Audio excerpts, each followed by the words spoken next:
bienvenue à cette nouvelle capsule de Ça roule. Aujourd'hui, j'ai le bonheur de recevoir Pierre-Luc Racine. Bonjour Pierre-Luc.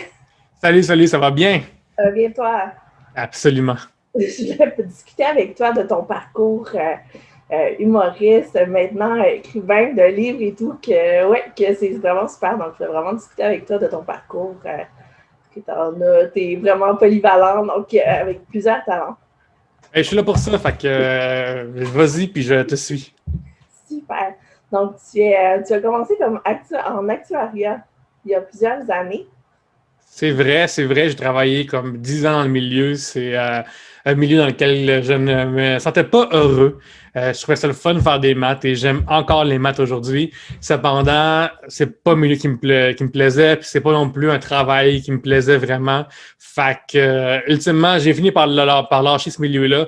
Mais pendant longtemps, j'étais là-dedans, puis je laissais la vie rouler. Je me suis dit que c'est pas si pire que ça. Tout le monde haït le lundi, tout le monde n'aime pas sa job. Puis, tu sais, Jim Davis, le créateur de Garfield, il a créé Garfield vraiment dans le but qu'il pogne. Fait qu'il s'est dit, les gens aiment les chats, les gens aiment la lasagne, les gens aiment la TV, puis les gens haïssent le lundi. Ce qui est vrai. Fait que je suis comme, bah, tu sais, c'est la vie. Tout le monde haït sa job. Puis, je travaille assez fort pour être actuaire que je vais être là, tu sais. Oui. Mais là, à un moment donné, tu t'es dit, bon, là, c'est assez. Puis là, c'est quel moment que tu t'es dit, bon, on va changer ça, puis que tu en parles aussi dans ton livre et tout, là, mais si tu m'en parlais un petit peu. Ben oui, c'est ça. Pour ceux qui se joignent à nous et qui ne me connaissent pas, j'ai écrit un livre qui s'appelle Comment lâcher sa job de boîte et, entre parenthèses, essayer de vivre de ses rêves. Puis dans ce livre-là, je parle vraiment plus en détail de ça. Mais essentiellement, ce qui s'est passé, c'est que j'ai eu une couple d'années vraiment difficiles. Pour de vrai, j'ai eu des années vraiment rochantes. Genre, j'avais des mauvaises nouvelles à chaque mois, comme des grosses mauvaises nouvelles, là, comme par exemple, ma femme de l'époque se fait renvoyer du gouvernement, faire faire sa job, j'avais acheté un triplex qui dedans il y avait des vis cachées, puis chaque mois ça empirait, ça coûtait vraiment, vraiment cher. J'étais dans le bureau du médecin lorsque ma mère s'est fait enlever par le médecin son permis de conduire parce que l'Alzheimer était trop grave. Fait que, tu sais, genre juste des mauvaises nouvelles de même après une mauvaise nouvelle pendant des mois. Puis à cause de ça, moi et ma femme, dans le temps, on s'est mis vraiment à être en mode festif le soir. Faire festif, je veux dire, boire le plus d'alcool possible pour être un instant vivant. Puis le lendemain, j'arrivais à la job, puis je faisais ça rough, je suis dans la même brosse quasiment tous les jours, puis je trouvais ça très, très difficile. Puis à un moment donné, mon moment où j'ai arrêté j'ai fait comme ça va faire, c'est simplement lorsque j'ai été invité au podcast de Mike Ward. Mike Ward, tu écoutes en 2016. Puis j'avais tellement hâte d'y aller. J'étais tellement excité, tu sais, comme avec 3 bières, mon podcast, on a fini ultimement par être nominé 2 fois aux Olivier. C'est super cool. Mais genre dans le temps, on était encore un petit joueur pendant encore un peu. Fait que tu sais, aller à ses écoutes, ça peut dire plus de downloads, faire connaître un peu plus, puis avoir plus d'auditeurs. Plus d'auditeurs, ça veut dire avoir plus d'invités de renom. Fait que c'est le fun. Ouais. Puis vraiment, j'ai bu 2 bières dans la loge en haut, ce qui est comme normal. Mais pendant le podcast, j'ai bu 6 pintes, ce qui est l'équivalent de 10 bières. Puis ça, c'est comme en 2 heures et demie. Fait que c'est comme incroyable. Puis je suis sorti de scène, puis mon ami William était comme, man, t'étais vraiment sous. Puis je suis comme, ah ouais, c'est vrai ça.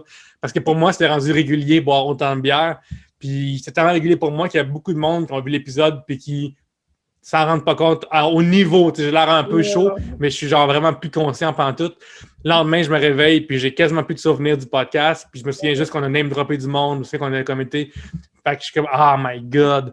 Fait que là, je me souviens même d'une affaire que je ne parle pas dans le livre, mais que détail, c'est qu'à un moment donné, le lendemain, je suis en ultra la même brosse. La même brosse qui a duré 2 jours environ. Puis, je suis avec ma femme, justement, on était au Clip Vidéotron dans le temps qu'il y en avait un sur Mont-Royal.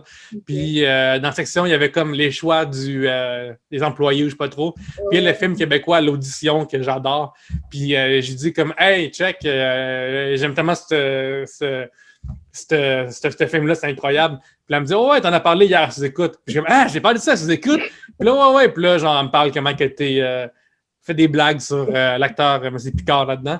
Luc Picard. Fait que je suis comme, fuck, qu'est-ce qui s'est passé, qu'est-ce qui s'est dit. Puis là, genre, je voyais vraiment que, tu sais, lorsque j'étais trop sous avant, puis je disais des niaiseries avec mes amis, c'est avec mes amis, mais là, c'est rendu dire des niaiseries avec plus de monde qui m'écoute, puis ça, je vais te manquer, ça va faire, Pierre-Luc, là. Qu'est-ce qui se passe? Pourquoi est-ce que tu es de même? Puis là, j'ai réalisé vraiment que, essentiellement, c'est mon travail qui était au centre de mes problèmes. Ouais. C'est vraiment à cause que j'avais ce job-là qui me servait à payer mon triplex, qui me servait à payer mes dettes, mais à payer mes choses de même. Puis là, essentiellement, je me suis dit, hey, c'est quoi, fuck tout ça. Je m'en sac. Je suis pas là pour ça dans la vie. Je suis là. C'est pas ça qui m'allume anyway. Puis avec l'aide de ma femme de l'époque, mais aussi des auditeurs de Trois-Bières, qui étaient vraiment, vraiment gentils, j'ai fait le move. Je me suis dit comme tant pis l'actuariat, j'aime pas ça. Je me vois pas là-dedans. Pourquoi est-ce que je traîne là-dedans si j'aime pas ça? Puis ça me fait que je me rende misérable essentiellement. Fait que là, j'ai lâché ça, puis je suis rentré à l'École nationale de l'humour dans le profil écriture à l'époque parce que je me suis dit, hey, juste faire 1 an, c'est plus rapide que 2 ans. Puis depuis là, Robert roule encore. J'ai écrit pour Urbania, j'ai écrit pendant un bout de temps sur Balcourbe, j'ai écrit maintenant pour RDS Jeux vidéo. Au moment où est-ce que le pop-up de la fenêtre est arrivé, j'ai en train d'écrire le top 10 des pires jeux vidéo inspirés de films. Fait que c'est ça.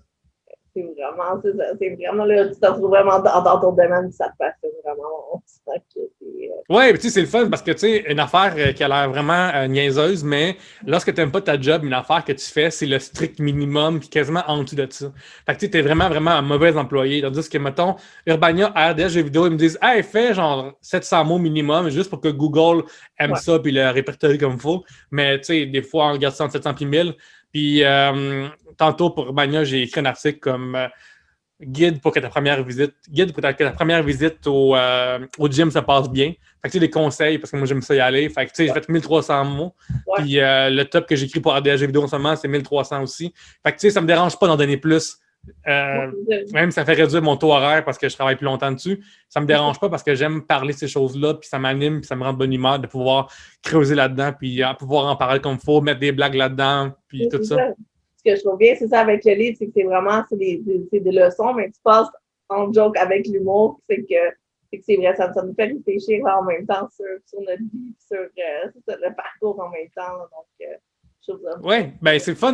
L'humour, c'est vraiment, je trouve, un bon vecteur de communication. On peut vraiment passer à travers plein d'affaires dans l'humour. Puis, dans mon livre, c'est pour ça que j'en ai mis beaucoup.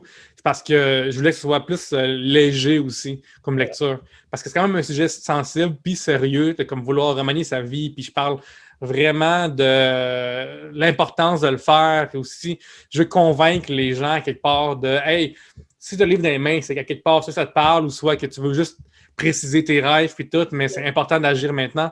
Fait que pour passer ce message-là, je voulais faire un livre qui était drôle du début jusqu'au remerciement à la fin. Ouais. Puis est-ce que tu dis que depuis que tu es jeune, que tu as un bon sens de l'humour, que tu es ouvert, tout ça, ou c'est en grandissant, ou est-ce que tu as eu des trucs ou des choses comme ça? Ou, j'ai tout le temps orbité autour de l'humour à l'âge comme. Tu sais, dès que j'avais 12 ans, j'étais sur genre des chatrooms comme MIRC, puis mon message pour quitter, c'était une blague que j'avais écrite. Lorsque j'étais jeune, j'aimais ça comme décortiquer, là, je serais mon âge de monsieur de 37 ans, mais il y avait des livres dans le temps de, mettons, Pierre Légaré, des mots de tête, ou quoi, ne pas faire 20 semaines de Bruno Blanchet. Moi, j'aimais ça les lire, puis genre, essayer de comprendre pourquoi est-ce que je préférais une autre blague à une autre.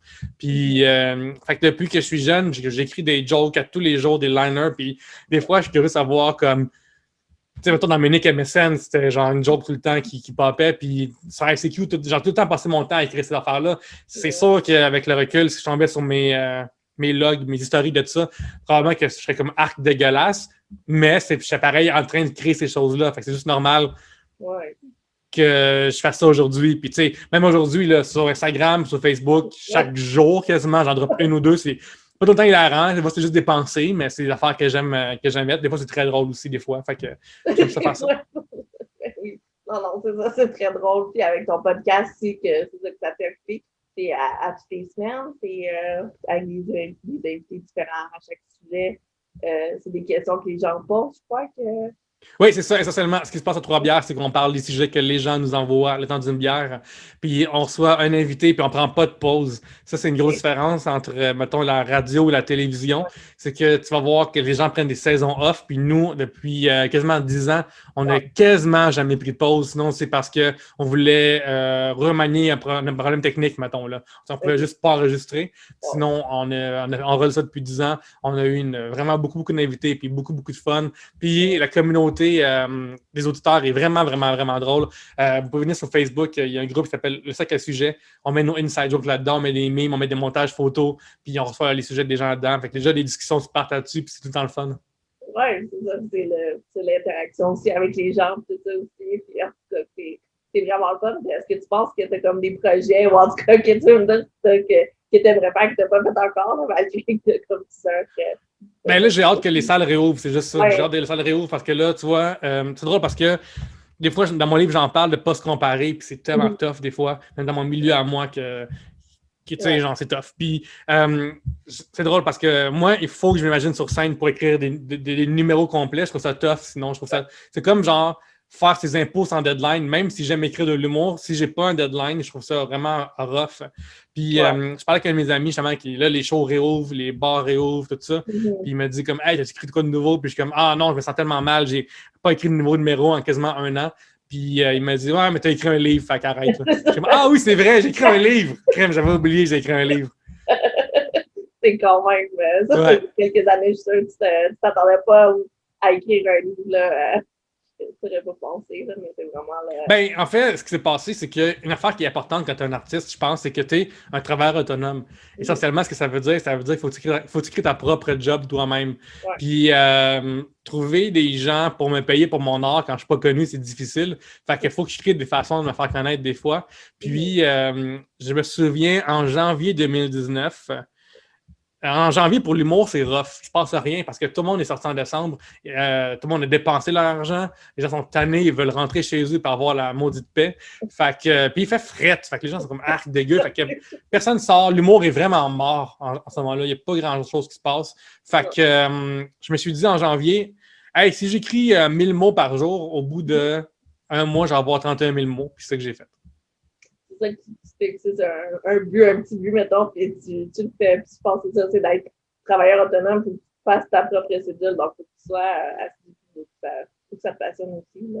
Ouais, c'est ça, ben exactement, ça c'est une affaire qui est vraiment le fun des fois d'être un artiste, c'est de pouvoir faire son propre horaire. Là. Je veux dire, tantôt je vais être une sieste en arrière de mon lit juste là, avant le podcast, puis avant la discussion, puis c'est cool. Puis en même temps, des fois, ben, je suis submergé par plein d'affaires en même temps, puis des fois, je suis comme, OK, là, je vais prendre le temps pour faire une vidéo sur Instagram, puis espérer que ça va marcher, ou juste comme... Fait que, mettons, tantôt, là, je vais voir si mon café du coin est ouvert, puis j'essaie de me recréer mon habitude d'aller écrire au café de l'humour, là. Ouais, c'est vrai. Puis en même temps, c'est ça, les réseaux et tout ça aussi, c'est à gérer. J'ai vu sur les réseaux, c'est quelque chose aussi, là, en même temps de... Ouais, ben ça, une affaire qui est tough pour moi, c'est qu'il faut que je me fasse connaître pour que des gens viennent dans mes salles. C'est aussi niaiseux que ça. Fait que pour me faire connaître, ben, une affaire qui aide beaucoup, c'est les réseaux sociaux. Moi, je vis sans la télé, sans la radio. Fait que, ben, dans le sens que je suis pas présent là-bas. Fait que, moi, ce qui me reste comme plateforme, c'est Internet. Puis j'essaie de maximiser possible. Puis de pouvoir vraiment comme avoir du plaisir là-dessus. Puis quand je suis sur une scène, ben, que je puisse être bon. Puis avec le public, le fun. Qu'il y ait du monde qui ne soit pas juste 8 dans la salle, comme ça m'est déjà arrivé dans le passé. Ah ouais, non, mais c'est ça. Il faut que tu te dises, j'imagine, aussi, de te boire d'une salle à l'autre, puis de boire ton progrès aussi, là, j'imagine. Ben, ça, puis aussi, on commence tout quelque part, tu sais. Fait que, comme, faut bien commencer quelque part. Fait que, genre, je suis content aussi. Quand il y avait ces 8 personnes-là dans ma salle, ben, écoute, j'en ai mon meilleur pareil, ils sont déplacés, fait qu'ils méritent le mieux pareil. C'est ça, ouais, exactement. Là, puis, t'aurais-tu des conseils sur ça? Moi, j'ai commencé sur ma chaîne, ça, pour partager différentes activités, des intérêts et tout. Je trouvais ça vraiment important de avec toi, j'aime l'humour et tout ça, puis de te découvrir en même temps que avec ton livre, là, que, ouais, t'aurais-tu des conseils, je sais pas, pour développer ça devant la caméra ou quoi que ce soit? Une affaire qui est importante que moi, je fais pas sur mon YouTube, par exemple, c'est d'être consistant, genre. C'est vraiment une bonne affaire d'être, mettons, aux 2 semaines, au mois, un objectif de ce genre-là. Au début de la pandémie, je m'étais dit, hey, un gros vidéo. Moi, j'aime ça faire des longues vidéos parce que c'est ça que je consomme essentiellement sur YouTube. J'aime ça, des vidéos de 12 minutes minimum, tu sais, que quelqu'un me parle de quelque chose. Puis finalement, j'ai décidé de faire autre chose parce que je peux pas tout faire en même temps. Mais je travaillais genre sur une réécriture des Boys, le film. Donc, si j'avais écrit, ça aurait été quoi? Puis, non, c'est la consistance. Mettons, 3 bières, une affaire qui nous a vraiment aidé au début, puis aujourd'hui, c'est qu'on est chaque semaine dans les oreilles des gens. Puis ça crée une habitude. Ça fait que les gens, ils ont hâte au vendredi, puis ils ont hâte quand ça pop. ils s'attendent Ouais. à voir l'épisode, tout ça aussi. Là, donc, Exactement. Puis tu sais, tu as les algorithmes aussi de YouTube, d'Instagram, puis tout. Tu sais, moi, j'essaie de poster vers 11 h du matin sur ma joke sur Instagram, peut-être vers plus tard pour un autre type de contenu. Fait que, tu sais, la consistance, c'est super important. Puis pour toi-même aussi, tu vas devenir meilleur en faisant le plus possible que tu peux. Puis il faut aussi que tu aies un objectif réaliste. Si tu dis, genre, hey, je fais une vidéo par jour, ça va être extrêmement difficile, puis ils seront pas tous bons. Fait que tu n'auras pas. Fait que, tu sais, comme quand tu mets de quoi, il faut que ce soit bon, intéressant pour toi, puis il faut que les gens s'en attendent. Fait que c'est cool. en même temps, ouais. Ouais. Qu'est-ce que tu dirais, c'est comme obstacle, ou en tout cas, comme que tu as eu, que tu dirais que tu as appris, disons, comme ça dans ton parcours? Faut pas que tu penses aux résultats immédiats. Non. Faut pas que tu penses aux résultats immédiats. Puis des fois, les résultats, ils arrivent super longtemps. Ils arrivent vraiment loin. Trois-Bières, on a créé ça en 2011, puis jusqu'en 2015, on était en bas de 1000 auditeurs par semaine, genre. Il n'y a pas grand monde qui nous écoutait, il n'y a pas grand monde qui nous suivait. Puis avec le temps, on a évolué, on a plus de downloads, je suis vraiment content, on a vraiment ça a vraiment éclaté. Cependant, faut pas penser aux résultats. Si tu poses de quoi sur Internet en disant hey, ça va être viral, ça va être demain sur Hollywood PQ, je sais pas trop, ça arrivera probablement pas. Mais c'est à la longue, ça va finir par te faire connaître du monde. Là, tu vas avoir une petite fanbase. Cette fanbase-là va grossir. Fait que ça prend vraiment du temps. Puis c'est difficile parce que quand on est inconnu, c'est tough. Tu sais, genre, quelqu'un inconnu peut faire une vidéo drôle puis elle éclate parce qu'il y a plus de monde qui le voit. Fait que forcément, il y a plus de monde qui vont partager. Puis ça fait un peu beau de neige vraiment, vraiment hot pour eux autres. Mais quand t'es pas connu comme nous deux, mais une affaire qui aide, c'est vraiment juste en produire. Puis croire, puis en produire, puis croire, puis à un moment donné, ça va arriver que ça va popper. C'est ça, c'est de persévérer, je pense, puis c'est ça, de pas lâcher, puis de voir le bout. Tout à fait, exactement. Mais merci beaucoup, ça a été super, super de jaser avec toi. Merci beaucoup d'avoir pris le temps. Mais merci à toi, merci beaucoup de l'invitation, c'était vraiment le fun. Puis je vais inviter tout le monde à lire ton livre et à voir ton podcast et tout, à te suivre sur les réseaux sociaux aussi. Ben oui, crème, ça, Pierre-Luc, à commercial, Pierre-Luc, Instagram, c'est ça, puis Facebook, Pierre-Luc Racine. Super. Mais merci beaucoup. Puis, Ça fait plaisir. Merci.